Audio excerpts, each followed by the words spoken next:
Outlet पर होगा आपके सारे फिजिक्स के इंस्टीट्यूट मैथ्स और उसका सफाया। बस अपने फोन से क्वेश्चन की फोटो खींचो, क्रॉप करो और तुरंत वीडियो सोल्यूशन पाओ। डाउनलोड कीजिए डाउटनेट ऐप अभी या फिर व्हाट्सएप कीजिए अपने डाउट्स 8 400 400 400 पर। इस क्वेश्चन में हमें दिया गया है कि एक बॉडी है जिसका मास 2 kg है और ये एक्स एक्सिस के अलोंग मूव करता है और जिस पे केवल एक फोर्स लग रहा है जो कि वेरिएबल है एक्स का, जो एक्स पे डिपेंडेंट है। और ये कहा गया है कि velocity of the body at X equal to 0 is 4 meter per second, यानी कि जब एक्स इक्वल टू 0 पे उस बॉडी का वेलोसिटी है 4 मीटर पर सेकेंड। तो इस क्वेश्चन का हम पहला पार्ट देखते हैं, ए। तो पार्ट ए में पूछा गया है what is the kinetic energy of the body at X equal to 3 meter. 3 meter पे बॉडी का काइनेटिक एनर्जी क्या होगा। तो पहले हमें निकाल लेते हैं कि बॉडी का एट एक्स इक्वल टू 0 पे काइनेटिक एनर्जी कितना होगा। चूँकि इस बॉडी का इनिशियल वेलोसिटी दिया गया 4 मीटर पर सेकेंड, तो इनिशियल काइनेटिक एनर्जी हो जाएगा k1 equal to half M V square. तो वैल्यू पुट करने पे हो जाएगा हाफ मास 2 हो जाएगा, वेलोसिटी 4 इंटू 4 जो हो जाएगा 16 जूल। तो इस बॉडी का इनिशियल काइनेटिक एनर्जी है 16 जूल। अब पूछा गया कि इस बॉडी का 3 मीटर पे यानी इस पोजीशन पे काइनेटिक एनर्जी कितना होगा। तो हम इस डायग्राम से फोर्स एक्स के ग्राफ के डायग्राम से हम ये समझ सकते हैं कि पहले फोर्स पॉजिटिव है और ये एक्स के डायरेक्शन में जो हम मूव कर रहे हैं तो इसका मैग्नीट्यूड घट रहा है और पोजीशन जब 1 मीटर आ रहा है तो यहाँ पे फोर्स 0 हो रहा है, फिर उसके बाद फोर्स नेगेटिव हो रहा है। तो इसमें हम ये ऑब्जर्व कर रहे हैं कि जब फोर्स नेगेटिव हो जा रहा है जबकि डिस्प्लेसमेंट ऑब्जेक्ट मूव कर रहा है पॉजिटिव एक्सिस के अलॉन्ग, तो वर्क डन नेगेटिव हो जाएगा। तो वर्क डन जब नेगेटिव होगा तो हम जानते हैं कि काइनेटिक एनर्जी घटेगा। तो हम जब तो एक ये भी हम जानते हैं कि वर्क डन जो होता है किसी फोर्स के द्वारा होता है एफएक्स कर्व का एरिया। एफएक्स कर्व का एरिया होता है वर्क डन। तो इस केस में हम एरिया निकालेंगे,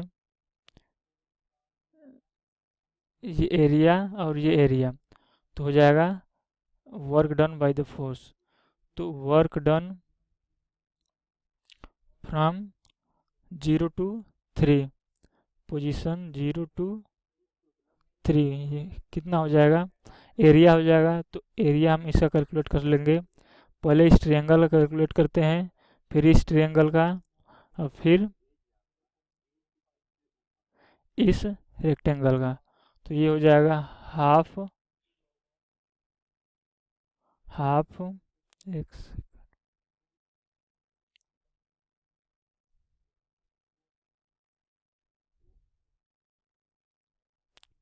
हाफ बेस कितना हो जाएगा 1, हाइट 4 माइनस इस ट्रायंगल का हो जाएगा बेस 1/2, बेस 1 हो जाएगा, हाइट हो जाएगा -4 और इस रेक्टेंगल का हो जाएगा प्लस बेस हो जाएगा 3 - 2 इंटू हाइट हो जाएगा यहाँ पे -4। तो कैलकुलेट करने पे हो जाएगा, ये दोनों पार्ट आपस में कैंसिल कर लेंगे तो ये हो जाएगा 3 - 2 1 -4 जूल। तो वर्क एनर्जी थ्योरम से हम जानते हैं कि वर्क डन इक्वल टू होता है डेल्टा के। जितना ऑब्जेक्ट पे वर्क किया जाता है उतना ही चेंज काइनेटिक एनर्जी में आता है। तो यहाँ पे वर्क डन दिया गया है -4 और डेल्टा के हो जाएगा k3, यानी 3 पे काइनेटिक एनर्जी इसका कितना है -k0। k0 पे जब ये पोजीशन इसका 0 था तो यहाँ पे इसका काइनेटिक एनर्जी कितना था, तो उसको हम लिखें k1 जिसका वैल्यू है 16 जूल। तो ये लिख लेंगे 16 जूल। तो यहाँ पे कैलकुलेट करने पे आ जाएगा K3 इक्वल टू 12 जूल। तो जब body x equal to 3 meter पे होगी तो इस बॉडी का काइनेटिक एनर्जी हो जाएगा 12 जूल। अब हम क्वेश्चन बी करेंगे। पूछा गया है कि काइनेटिक एनर्जी जब काइनेटिक एनर्जी का वैल्यू जब 8 जूल होगा तो पोजीशन x क्या होगा, तो वो ऑब्जेक्ट किस x पोजीशन पे होगा। तो इसके लिए हम सपोज करते हैं जब ऑब्जेक्ट काइनेटिक एनर्जी 8 जूल होगा तो उस ऑब्जेक्ट का पोजीशन हो जाएगा x डैश। तो हम जानते हैं कि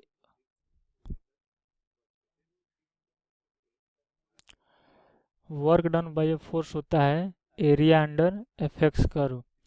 तो सपोज करते हैं x डैश, यहाँ पे x डैश है, ठीक है। तो एरिया इस कर्व का 0 से x डैश तक का हम निकाल लेते हैं और ये एरिया हो जाएगा वर्क डन। तो वर्क डन हो जाएगा इस प्रोसेस में, वर्क डन हो जाएगा हाफ, बेस हो जाएगा 1, height 4 minus half into 1 into -4, ये प्लस होगा, प्लस बेस हो जाएगा x डैश -2 इंटू हाइट हो जाएगा -4। इसमें ये पहला पार्ट है x इक्वल टू 0 से x इक्वल टू 1 में के लिए एरिया है। ये area from x equal to 1 to x equal to 2, और ये एरिया हो जाएगा रेक्टेंगल का x इक्वल टू 2 से x डैश तक का। तो कैलकुलेट करने पे आ जाएगा, ये दोनों पार्ट आपस में कैंसिल कर लेंगे और ये हो जाएगा -4 x डैश -2।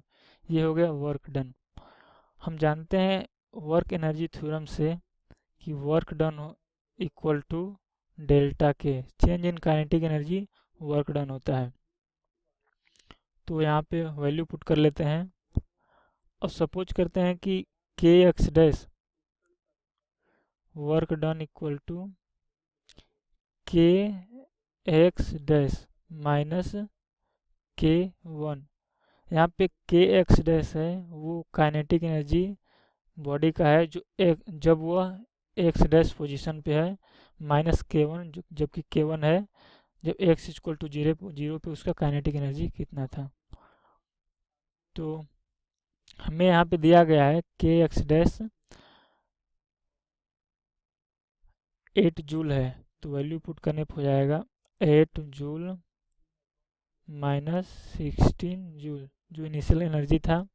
अब ये वर्क डन कितना हो जाएगा -4 एक्स डैश -2 इक्वल टू -8। इस यहाँ से एक्स डैश कैलकुलेट करने पे आ जाएगा X dash equal to 4 meter. तो एक्स डैश इक्वल जब उस बॉडी का पोजीशन 4 मीटर होगा, जब उस बॉडी का पोजीशन 4 मीटर होगा तब उसका काइनेटिक एनर्जी 8 जूल हो जाएगा। अब हम इस क्वेश्चन का सी पार्ट देखेंगे। सी पार्ट में पूछा गया है कि ऑब्जेक्ट जब x इक्वल टू 0 से मूव करता है, x इक्वल टू 5 मीटर पर पहुंचता है, तो उस प्रोसेस में उसका मैक्सिमम काइनेटिक एनर्जी कितना होता है। तो इस ग्राफ से हम देख रहे हैं कि 0 से एक 1 के जब उसका पोजीशन 0 से 1 होता है तो उस पर वर्क पॉजिटिव होता है, फिर 1 के बाद उसका वर्क नेगेटिव होता है। तो हम ये जानते हैं कि जब किसी ऑब्जेक्ट पे वर्क पॉजिटिव होता है तो उसका काइनेटिक एनर्जी बढ़ता है, लेकिन जब उस पर वर्क नेगेटिव होता है तो उसका काइनेटिक एनर्जी घटने लगता है। तो उस ऑब्जेक्ट का जब वो 0 और 0 x इक्वल टू 5 के बीच में है तो उसका मैक्सिमम काइनेटिक एनर्जी x=1 पे होगा, क्योंकि यहाँ तक वर्क पॉजिटिव था लेकिन इसके बाद वर्क नेगेटिव होने लगेगा। तो इसलिए हम 0 से 1 के बीच में कितना वर्क है वो कैलकुलेट कर लेते हैं।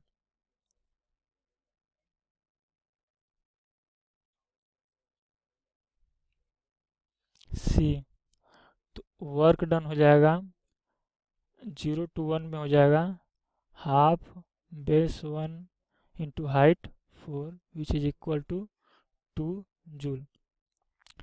हमें दिया गया है कि मैक्सिमम काइनेटिक एनर्जी कितना होगा, तो वर्क डन यहाँ पे हो जाएगा 2 जूल। और फाइनल काइनेटिक एनर्जी के हो जाएगा, जो कि x=1 पे होगा, के max minus initial kinetic energy कितना था 16 जूल। तो यहाँ से के मैक्स हो जाएगा 16 plus 2 which is equal to 18 joule. और ये के मैक्स जो मैक्सिमम काइनेटिक एनर्जी आ रहा है वो x=1 पे आ रहा है।